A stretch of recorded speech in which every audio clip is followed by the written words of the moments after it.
Have you ever felt like there's a chunk of hair that falls heavy around the face when you've created a layered haircut with framing? This happens due to our hairline pattern and how strong our recession area can be. So here's a simple adjustment that I have made to help the start of the framing fall softer around the face. Start by sectioning out where the fringe naturally lives. Then taking a small subsection in the center front, wrap it around the face to where it would live when styled, and cut your guide to the desired length. The two main things I am focusing on here is elevation and over direction. Elevation is an up and down movement that provides graduation and or layers. Over direction is a side to side movement that provides you with weight and length in the opposite direction. Here I am elevating the hair above the horizontal line of 90, so the end result will be a beautiful, soft, curved line. The goal with over direction in this haircut is to make up for the lack of density in the recession area. So I am over directing to the far corner of the opposite eye.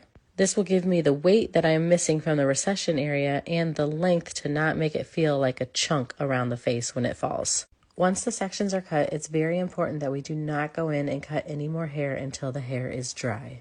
At this point, it is very tempting for us to go in and pull the hair straight out and connect the hair all the way down. However, keep in mind, the lower you elevate the hair, the stronger and harder the end result will be.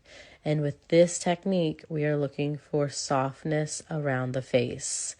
In the end result, you can see that the silhouette is a beautiful, curved, soft line that wears beautifully on its own or blends in seamlessly with the rest of the framing and the layers of the haircut. Try these adjustments out and let me know what you think.